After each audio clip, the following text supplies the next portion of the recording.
नमस्कार, आप देख रहे हैं एनबी न्यूज। मैं हूं आपके साथ काजल ठाकुर। जम्मू कश्मीर की सियासी हलचल एक बार फिर से बढ़ गई है। गुरुवार को होने वाली प्रधानमंत्री नरेंद्र मोदी की बैठक से पहले आज परिसीमन आयोग की बैठक होनी है।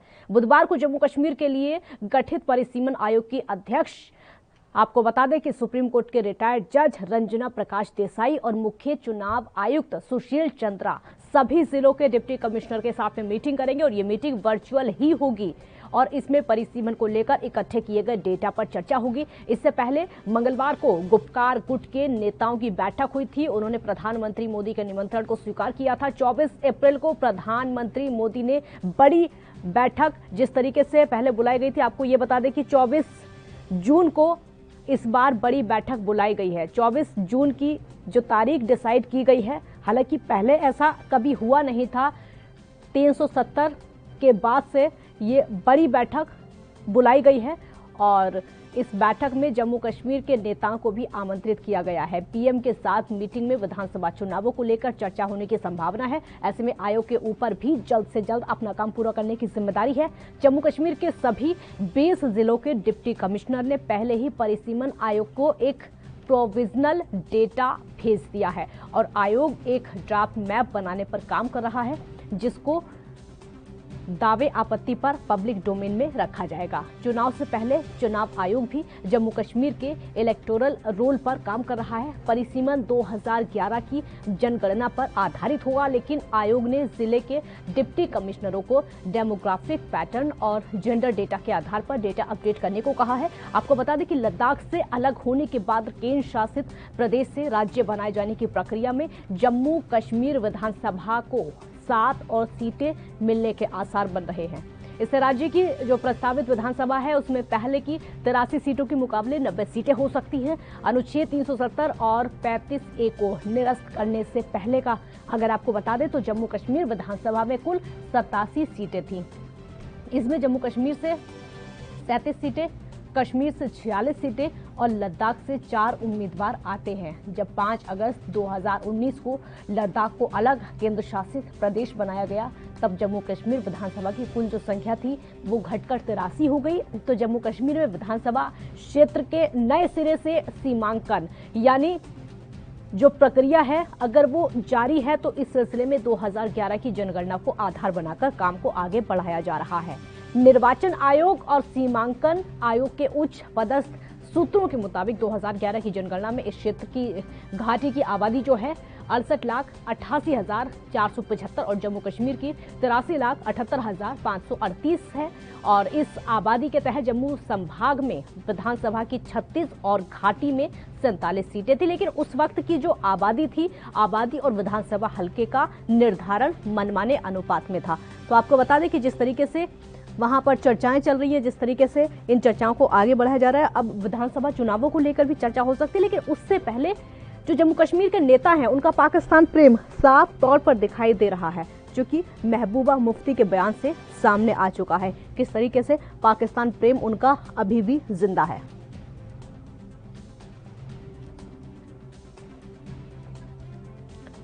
तो विधानसभा चुनाव को लेकर पीएम बातचीत कर सकते हैं। जो तारीख डिसाइड की गई है, हालांकि बैठक होनी है 24 तारीख का वक्त है, 24 तारीख दी गई है।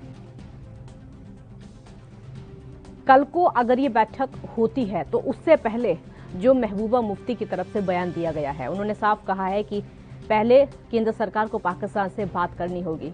यहां पर रोड़ा अटकाने वाली बात सामने आ चुकी है, लेकिन क्या बातचीत होगी, केंद्र सरकार बात क्या करना चाहती है, जम्मू कश्मीर के नेताओं से सर्वदलीय बैठक अगर बुलाई है तो इसका मकसद क्या हो सकता है, इसको लेकर कयास तो बहुत लगाए जा रहे हैं। चाहे वो 370 को लेकर हो या फिर से राज्य के दर्जे वाली बात हो।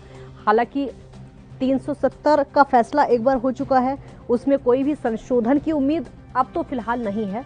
केंद्र सरकार की तरफ से अगर ये फैसला लिया गया है तो उम्मीद इसलिए नहीं है क्योंकि रुख केंद्र सरकार का वैसा ही है और जम्मू कश्मीर के जो नेता हैं उन्होंने भी साफ रुख अपना लिया है कि किस तरह की बातें वहां पर जाकर करेंगे।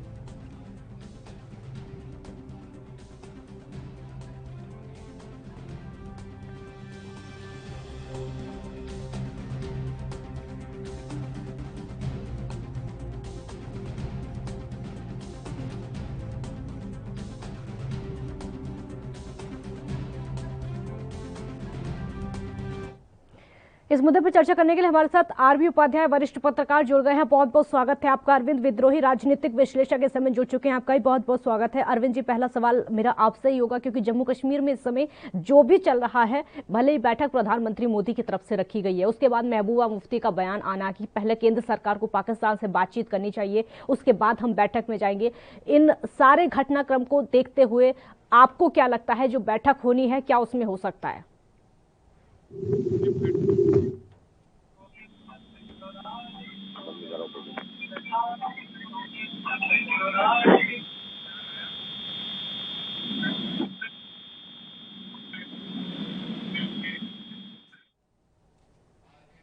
लगता है आवाज ठीक से नहीं आ पा रही है, दोबारा कांटेक्ट करने की कोशिश करेंगे। आरबी उपाध्याय जी, आपसे मेरा सवाल होगा, केंद्र सरकार की तरफ से क्या बातचीत हो सकती है? क्योंकि हमने देखा है जम्मू कश्मीर के नेताओं का रुख क्या है। महबूबा मुफ्ती का साफ कहना है कि पहले केंद्र सरकार को पाकिस्तान से बात करनी चाहिए, और उसके अलावा वो ये भी कह रही है कि वो अगर बैठक में जाएंगे तो जो कैदी हैं जम्मू कश्मीर में उनको रिहा करने की बात करेंगे, और उसके अलावा तमाम ऐसी बातें हैं जिनको महबूबा मुफ्ती की तरफ से रखा गया है। आपके हिसाब से केंद्र सरकार की तरफ से बातचीत क्या हो सकती है? क्या सिर्फ विधानसभा चुनाव?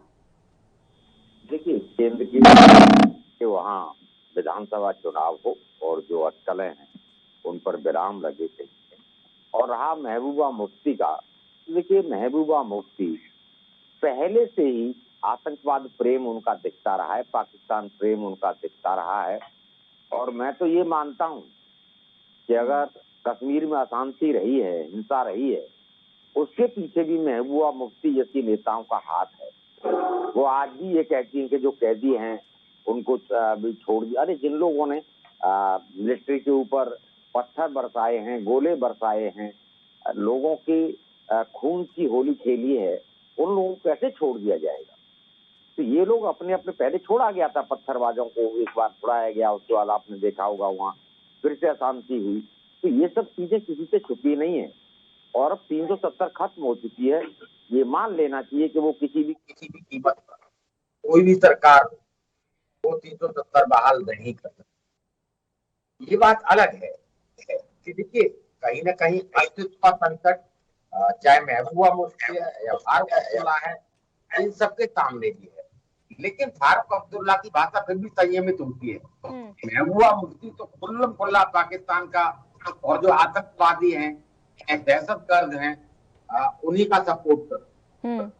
तो ये सब चीजें अब चलने वाली नहीं है, बहुत समय हो चुका है। और देखिए जम्मू कश्मीर अब पहले वाला जम्मू कश्मीर नहीं, लेह लद्दाख अलग है, जम्मू अलग है, कश्मीर अलग है। आप घाटी की बात करिए, बाकी जो जम्मू है या लेह लद्दाख है, इसकी बात करने का आपको कोई हक नहीं जी। ये बात अलग है कि आपने वहाँ जो परसीमन कहा है, उस परसीमन के बाद भी सारी चीजें हैं बदलेंगी, कुछ सीटें भी बढ़ेंगी वहां पर। और जो स्वीकारता जो कश्मीर का आवाम है वो भी हिंसा नहीं चाहता। वहाँ का जो युवा है वो चाहता है कि वहाँ प्रोग्रेस हो, विकास हो, शिक्षा हो, स्वास्थ्य हो, रोजगार हो। बिल्कुल। आपने क्या किया? आपने अभी तक वहाँ सिर्फ हिंसा के अलावा कुछ दिया नहीं है। बिल्कुल बिल्कुल। जनता भी इन सब के आगे और वो चाहती है केंद्र का जो एक शासन है वो देखिए अच्छा शासन रहा है। राज्यपाल ने वहाँ विकास पर ध्यान दिया है, जहाँ नेता नहीं जाते थे वहाँ भी आप देखेंगे कि विकास हो रहा है। तो डेफिनेटली वहाँ एक तस्वीर बदलेगी। और चुनाव के मद्देनजर मैं समझता हूँ कि माननीय प्रधानमंत्री जी ने एक पहल की है। बिल्कुल, और उम्मीद भी सबको यही है, बिल्कुल उम्मीद भी सबको यही है। अरविंद विद्रोही जी, प्रधानमंत्री की बैठक से पहले परिसीमन आयोग की बैठक होनी है जम्मू कश्मीर को लेकर, क्या हो सकता है इसमें आपके हिसाब से? देखिए, परिसीमन में सीटें बढ़ेंगी, ये सामने बात आ गई है। और परिसीमन में किन आधारों पर रिपोर्ट्स मांगी गई हैं, वो रिपोर्ट भी सार्वजनिक हो चुकी हैं। इसी को लेकर के जो ये अलगाववादी सोच वाले तमाम नेता हैं उनकी आपत्तियां हैं। और जो महबूबा का बयान आया है ये तो निंदनीय बयान है ही। अब ये है क्या कि संवैधानिक व्यवस्था के तरह कहीं भी जो चुनाव की प्रक्रिया होती है, उस चुनाव की प्रक्रिया में अपने को जो किनारे करते, अलग थलग करते हैं किसी भी कारणों से, वो पूरी प्रक्रिया से ही अलग हो जाते हैं। इस बात को जानते समझते हुए भी अलगाववादी सोच रखने वाले तमाम नेता जो है जम्मू कश्मीर में डेमोक्रेटिक प्रणाली को लागू करने के और जम्मू कश्मीर को राष्ट्र की मुख्य धारा से जोड़े रखने के, और ये जोड़े रखने का जो अतुलनीय प्रयास हुआ है, इसके वो कहीं ना कहीं विरोधी रहे हैं लगातार। लेकिन साथ ही साथ एक अच्छी बात यह है कि तमाम नेता इस प्रक्रिया से जुड़ रहे हैं। प्रधानमंत्री नरेंद्र मोदी हुए, वहां के गवर्नर हुए, ये सारे लोगों का जो है गतिविधियां जो है, सारे लोगों के प्रयास है, सार्वजनिक है। लेकिन इस पूरे प्रक्रम में जम्मू कश्मीर को लेकर के हम केंद्रीय गृह मंत्री अमित शाह के जो है योगदान को, उनके प्रयासों को और उनकी सदिच्छा को नहीं भुला सकते हैं। सबसे हम लोगों को याद है कि 370 जब लगा तो किस प्रकार जो है सदन में उन्होंने विपक्ष के सवालों का बिल्कुल तथ्यात्मक जवाब दिया था। और यही इतना ही नहीं, उसके पहले भी जो वो कांग्रेस अपने अध्यक्ष थे, अपने पार्टी के अध्यक्ष, बतौर अध्यक्ष वो संगठन की गतिविधियों को जो है जम्मू कश्मीर और लद्दाख सारे क्षेत्रों में वो तेज रखते थे। और उन्होंने अपनी पार्टी की लीडरशिप को अध्यक्ष रहते हुए भी उभारा था। कई वर्तमान में एक युवा सांसद वो बहुत लोकप्रिय हैं, संसद में उनका भी भाषण हमने सुना। और बतौर गृह मंत्री वो जो जिम्मेदारी जम्मू कश्मीर को राष्ट्र की मुख्य धारा में जोड़ने की थी, चुनाव की थी, पंचायती चुनाव वहां हो चुके हैं, शांति बहाली और विकास का सुनियोजित विकास का जो क्रम था वो वहां पर सुचारू रूप से चलने लगा है। अब विधानसभा चुनाव की जो रिपोर्ट थी परसिमन की, वो इसी 5 मार्च को पूरी हो जानी चाहिए थी, लेकिन कोविड-19 के कारण सारी गतिविधियां एक आध साल आगे बढ़ी है। तो इसका भी अगले 6 मार्च 2022 तक हो जानी है। उसके बाद चुनाव होने हैं, तो जो चुनाव की गतिविधियों से दूर रहेगा, अपनी आपत्तियां नहीं बताएगा, अपना जनसंख्या के आधार पर या तमाम उसमें चीजें हैं कि तहसील में कौन कौन से, अगर कोई ऐसी विधानसभा है जो किसी 2 तहसीलों में है, आबादी के हिसाब से भी है, जिलों का अगर कोई 2 जिलों में किसी की सीमा लगती है, इन सब की रिपोर्ट मांगी गई है जिलाधिकारियों से, परगना अधिकारियों से, साथ ही साथ राजनीतिक दलों के लोगों से। तो अब इस गतिविधि में सबको शामिल होना चाहिए, ना कि महबूबा मुफ्ती हैं उनकी तरह के बयानबाजी करनी चाहिए। बिल्कुल बिल्कुल। आरबी उपाध्याय जी, ये परिसीमन वाली जो बात है, परिसीमन आयोग की बैठक होगी, लेकिन हम देख रहे हैं जम्मू कश्मीर के जो नेता है, चाहे वो महबूबा मुफ्ती ही हो, वो एक तरीके से रोड़ा अटकाने वाली बात सामने ले आती है। परिसीमन आयोग की बैठक होगी, उसमें सीटें बढ़ाने की बात को हो सकता है, जाहिर सी बात है चर्चा हो सकती है। तो महबूबा मुफ्ती कोशिश यहाँ पर वही करेंगी, उनकी कोशिश लग रहा है यही रहेगी जो कि अब तक हमने देखा है। की जो कोशिशें हैं उनसे कोई फर्क पड़ने वाला नहीं।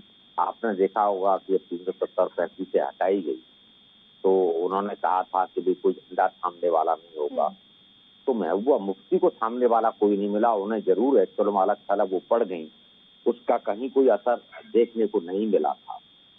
तो ऐसे नेताओं के बयान से ही कश्मीर के हालात बिगड़े। इन लोगों ने वहां जिस तरीके से आतंकवाद को प्राश्रय दिया, वो किसी से छुपा नहीं। आतंकवादियों के साथ इनकी डायरेक्ट साठगांठ रहती थी। और जो पैसा है जो केंद्र देता है, जो राज्य के विकास में लगना चाहिए, वो आतंकवाद के विकास की भेंट चढ़ जाता था। ये भी किसी से नहीं छुपा है। तो वो दिन लग चुके हैं, अब वो दिन दोबारा आने वाले नहीं हैं। इस बात को भी महबूबा मुफ्ती बहुत अच्छी तरह से जानती है। लेकिन वो उन अलगाववादी ताकतों को या पाकिस्तान को खुश करने के लिए इस तरह की भाषा का प्रयोग करती रही हैं और अभी भी कर रही हैं। लेकिन उनको ये समझ लेना चाहिए कि देश हित सर्वोपरि होता है। वो जो भाषा बोलती हैं वो कहीं ना कहीं एक विद्रोह की भाषा है, और विद्रोह का कहीं कोई स्थान राजनीति में नहीं होना चाहिए। आप वहाँ के आवाम की बात करिए ना, आप वहाँ के विकास की बात करिए। आप पाकिस्तान की बात करते हैं, आपको पाकिस्तान की चिंता है, वहाँ के आवाम की चिंता है। वहाँ शिक्षा के क्या हालात हैं, वहाँ स्वास्थ्य के क्या हालात है, वहाँ जर्जर हालत में सड़क, पानी, बिजली कुछ भी नहीं आपने किया। इतने साल आप सत्ता में रहे, क्या हुआ वहाँ पर? कुछ नहीं हुआ है। तो जनता अपने आप को ठगा सा महसूस करती है। और इलेक्शन होगा तो वहाँ की जनता ही ऐसे नेताओं को सबक सिखाएगी, और सिखाना भी चाहिए। अभी तक जिस पाप में वो जी रहे हैं कि भी हम तो वही मांगेंगे हम और क्या मांगेंगे सभी जानते हैं, तो वो दिन दोबारा आने वाले नहीं। ठीक है, बिल्कुल वो दिन दोबारा आने में, बिल्कुल बिल्कुल। अरविंद विद्रोही जी, जिस तरीके के महबूबा मुफ्ती के बयान आते हैं या फिर जम्मू कश्मीर के नेताओं के बयान आते हैं जिसमें देश प्रेम, भारत के प्रति देश प्रेम कम दिखता है लेकिन देशभक्ति पाकिस्तान के प्रति ज्यादा दिखती है, और इससे साफ जाहिर होता है कि जो आतंकवादी गतिविधियां होती हैं या फिर जम्मू कश्मीर के नेताओं के बयान होते हैं, कोई डिफरेंस उनमें होता नहीं है, कोई भी खास डिफरेंस नहीं होता है।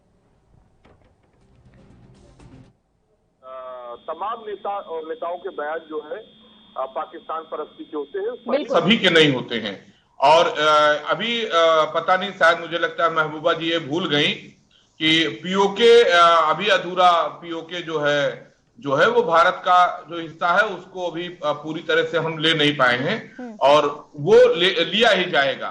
देश के गृह मंत्री ने सदन में भी बोला है और विश्वास भी है कि अमित शाह जो कहते हैं उसको करते हैं, संवैधानिक रूप से कहते हैं।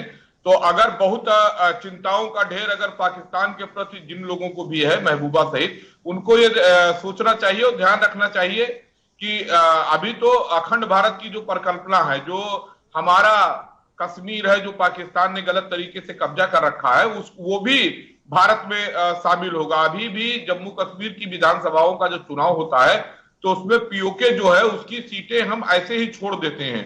तो आने वाले समय में हम देखेंगे कि पीओके में भी जो हमारा कश्मीर है, जो शेष कश्मीर है, वो हमारे भारत के नक्शे में संवैधानिक और विधिवत रूप से शामिल होगा, और वहां भी हम लोकतांत्रिक प्रक्रिया में भागीदारी बनेंगे, और वहां के लोग चुनाव जीत करके विधानसभा में और भारत देश की समृद्धि में अपना योगदान देंगे। जिनकी अलगाववादी सोच है वो अपनी सोच को प्रकट करते रहेंगे, उससे उनको कितना फायदा होना है ये वो जाने। लेकिन अलगाववादी सोच रखने वाला कोई भी व्यक्ति जब बोलता है तो जितनी भी राष्ट्र से प्रेम करने वाली ताकतें होती हैं वो तमाम व्यक्तिगत और कुछ बुनियादी सुविधाओं का अभाव भी रहता है, तो उसको नकार करके वो राष्ट्र प्रेम की भावना के कारण उस सरकार के साथ खड़े हो जाती है जो देश की समृद्धि में और राष्ट्र को प्रथम मानता है। तो महबूबा मुफ्ती सहित तमाम अलगाववादी नेता यही गलती बार बार कर रहे हैं कि उनकी जो पाक परस्ती होती है वो सरकार की कुछ नाकामियों को भी जनता को भुलाने में मददगार हो जाती है, क्योंकि जनता को राष्ट्र से ज्यादा प्रेम किसी से नहीं होता है। आम जनता को वो अपनी खाने में, अपने रहन सहन में थोड़ी सी कमी भी बर्दाश्त कर सकती है, लेकिन देश की संप्रभुता से, देश की सुरक्षा से, देश की एकात्म भावना से नकारने वाले लोगों के साथ वो पूरा देश का आम जनमानस नहीं खड़ा होता। विधानसभा चुनाव को लेकर एक और सवाल है अरविंद जी, और वो सवाल ये है कि विधानसभा चुनाव से पहले कहीं ऐसा तो नहीं कि महबूबा मुफ्ती चाहती हो कि केंद्र सरकार के साथ बैठक ना हो, या फिर जम्मू कश्मीर के अन्य नेता भी चाहते हो कि बैठक ना हो, ऐसे ही चुनाव हो जाए, कभी ऐसा ना हो किसी समझौते की बात की जाना लगे? ठीक है, लोकतंत्र में, व्यवस्था में सबको अपना मंतव्य, अपना बयान जारी करने का अधिकार है, लेकिन लोकतांत्रिक प्रक्रिया के तहत ये बहुत अच्छी बात होती है जहां शुरुआत करनी होती है कि सभी समूहों से बात किया जाए, जिलाधिकारियों से, परगना अधिकारियों से बात किया जाए, और परसीमन का अर्थ यही होता है कि आम जनता के स्तर से भी सुझाव और आपत्तियां आ जाएं। जब वहां पर कहीं पर 50,000 पर विधानसभा है, कहीं पर लाख सवा लाख पर है, तो जनसंख्या के आधार पर भी सभी को अपना एक तय हो जाएगा कि 70-75 हजार की आबादी पर और इतने क्षेत्रफल पर अपना विधानसभा का विधायक व्यक्ति अपना चुनेगा जम्मू कश्मीर का। तो इस प्रक्रिया में जो लोग भाग नहीं लेना चाहते हैं उनका मंतव्य क्या है? वो ये चाहते हैं क्या कि कहीं पर केवल 40-50 हजार के लोग अपना विधायक चुने, कहीं 1.5 लाख का चुने। तो आखिर ये क्यों चाहते हैं?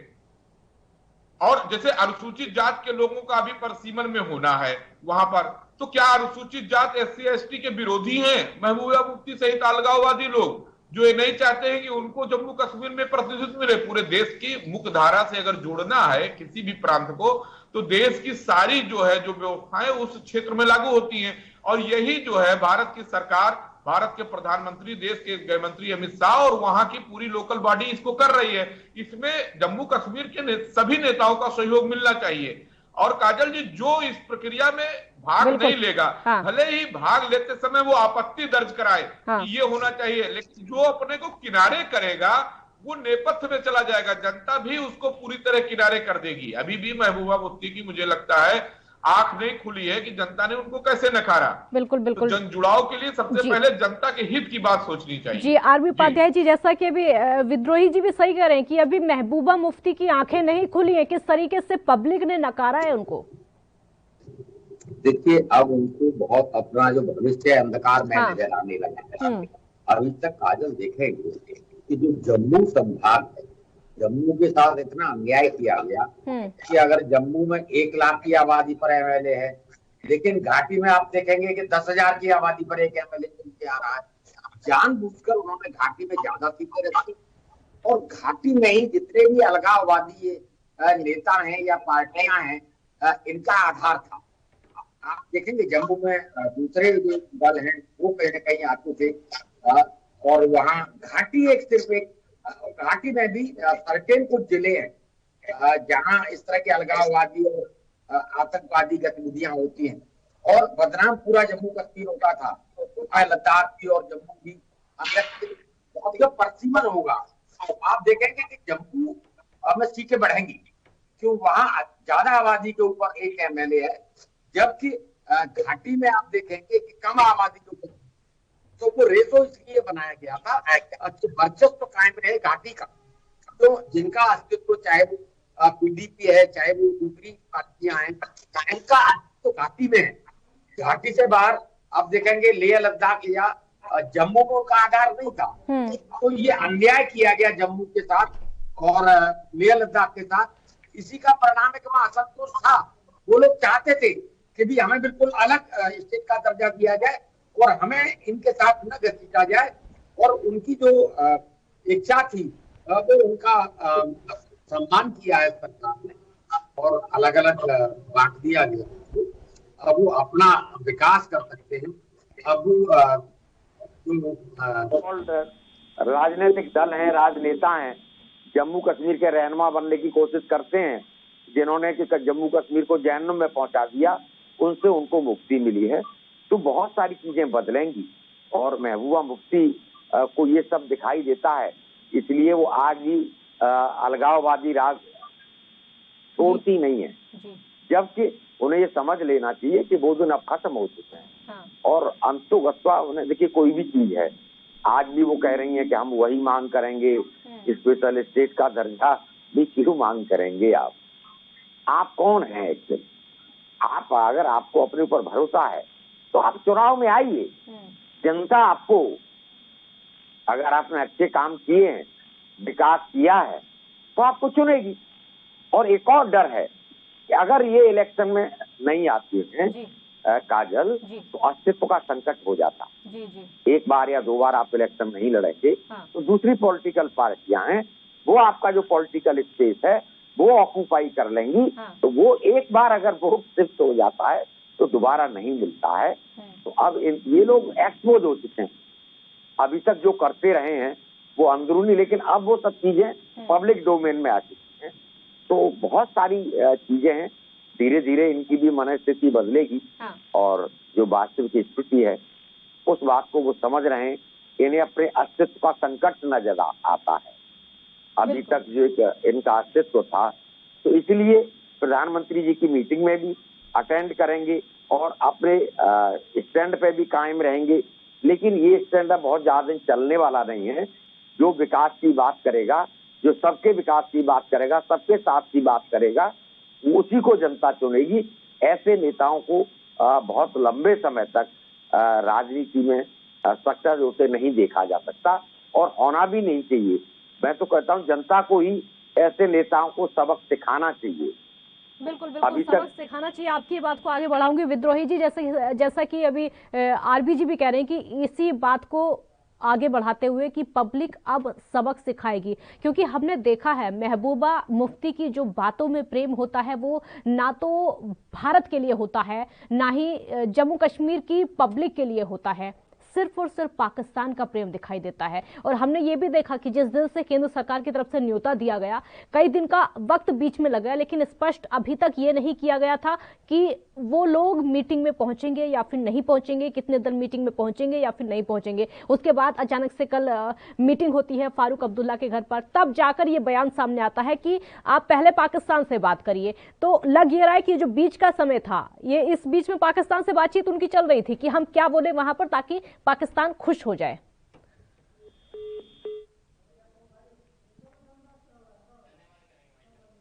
लगता आवाज मेरी नहीं पहुंच पा रही है। आप दोनों का बहुत शुक्रिया, क्योंकि समय की कमी है। आरबी जी बहुत शुक्रिया, विद्रोही जी आपका भी बहुत बहुत शुक्रिया हमारे साथ जुड़ने के लिए। तो पाकिस्तान प्रेम जम्मू कश्मीर के नेताओं का साफ दिखाई देता है, खासकर महबूबा मुफ्ती का, क्योंकि जिस तरीके की वो बातें करती हैं उसमें हिंदुस्तान को लेकर प्रेम कम और पाक प्रेम ज्यादा दिखाई देता है। और यही वजह है कि इस बार जनता जम्मू कश्मीर की उनको सबक सिखा कर रहेगी। बहुत शुक्रिया आपका। देखते रहिए एएनबी न्यूज। नमस्कार।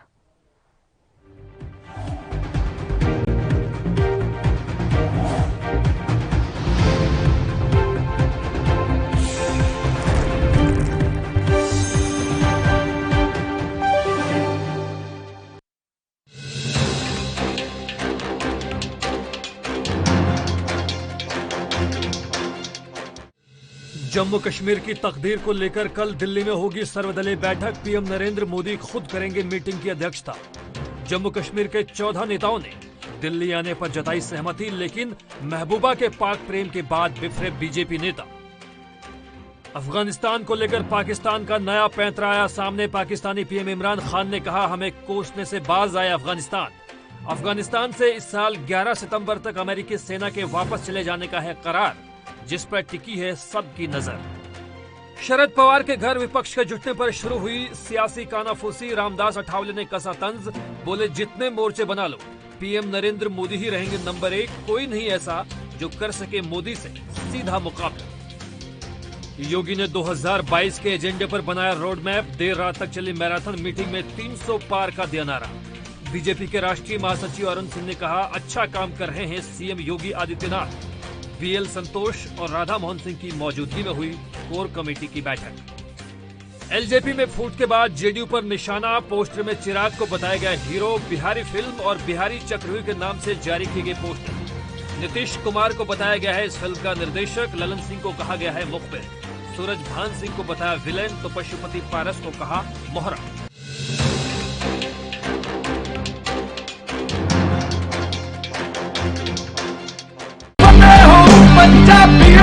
फतेह किट ਦਿੱਤੇ ਨੇ ਕਿ ਤੁਹਾਨੂੰ ਕਿਤੇ ਜਾਣ ਦੀ ਲੋੜ ਨਹੀਂ। ਅਗਰ ਤੁਸੀਂ ਪੋਜ਼ਿਟਿਵ ਹੋ, ਸਟੇਜ 1 ਦੇ ਵਿੱਚ ਹੋ, ਲੈਵਲ 1 ਦੇ ਵਿੱਚ ਹੋ, ਆਪਣੇ ਘਰ ਜਾਓ, ਫਤਿਹ ਕਿਟ ਤੁਹਾਨੂੰ ਮਿਲ ਜੂਗਾ। ਬਿਮਾਰੀ ਦਾ ਕੀ ਦਵਾਈ ਲੈਣੀ ਹੈ, कैसे ਲੈਣੀ ਹੈ, ਸਾਰਾ ਕਾਗਜ਼ ਵਿੱਚ ਹੈ। ਕੋਈ ਬੰਦਾ ਆਊਗਾ ਜਿਹੜਾ ਤੁਹਾਨੂੰ ਦੇਊਗਾ ਔਰ ਉਹ ਸਮਝਾਊਗਾ ਵੀ ਤੁਹਾਨੂੰ, ਉਹ ਤੁਸੀਂ ਲਓ।